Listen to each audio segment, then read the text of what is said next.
фестивал се организира трета година поред.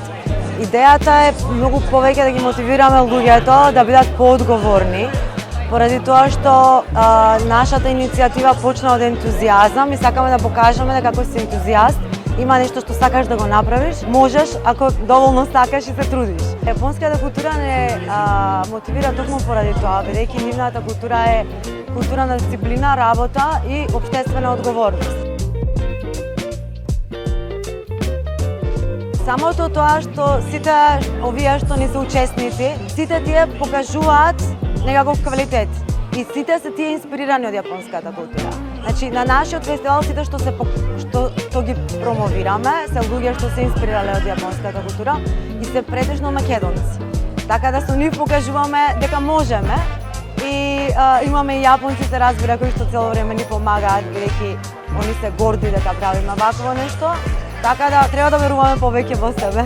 Бидејќи ова се случува во исто време и нас ни е идејата токму да ги запознаеме оние што се заинтересирани за една тема, да се заинтересираат и за друга тема. Идејата ни е различни аспекти од културата и субкултурата да ги направиме на едно место, за едноставно да сватиме колку многу луѓе имаме што се заинтересирани за култура, само е позбогатена, имаме повеќе концерти сега.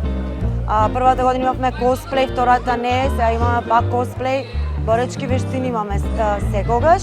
Овде имаме многу повеќе простор во МКЦ, имаме простор надвор, тоа многу ни беше важно.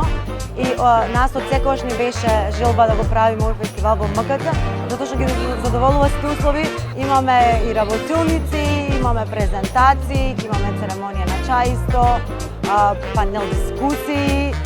Геймингот ни е многу појачен годинава, имаме и Текен надпревар и Супер Марио, Карт надпревар, имаме Yu-Gi-Oh и Small Samurai Empires.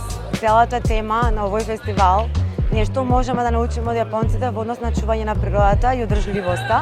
И самиот постер тоа го покажува, бидејќи имате рака и цвет, значи од нас луѓето зависи дали ќе имаме подобра одржлива иднина во спој со природата и треба да си ја преземеме одговорноста за тоа. Сакура значи цветање на црешите, црешов цвет, да, и обично означува почеток, но почеток и исто означува она како природата и убавината се многу минливи. Бидејќи црешовиот цвет кога цвета е тоа многу краток момент. Јапонците идат и ги гледаат црешите за да уживаат во тој момент, да сватат дека брзо поминуваат убавите моменти, треба да ги уживаме и токму поради тоа го ставивме во име на фестивалот.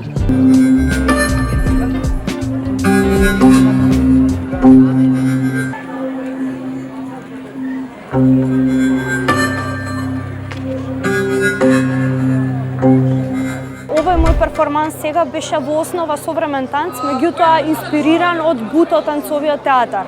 Тоа е значи јапонска уметност, се работи за театар инспириран од бомбардирањето и затоа содржи во себе многу тага, многу болка, се работи за некој ново раѓање некакво на човекот, на телото. Тоа што аз го прикажувам како кореографија, сакав да пронајдам начин како да се надмина таа емоција и некако да се дојде до еден целосен круг, каде што на крај стигаме нели до надежта, до повторното раѓање, до како да продолжиме понатаму со животот. Додека настапував имаше нели кратки видео инсерти позади мене и крајот на самиот перформанс беше повторно сакура, односно црешовиот цвет нели кој што е символ и знак на овој фестивал.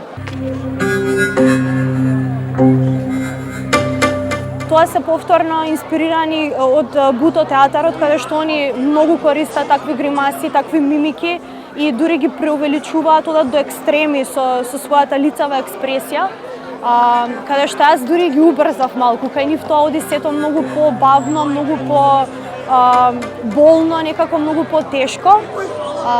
Меѓутоа е навистина прекрасен начин за да се пренесе емоција и за да се оствари контакт со публиката.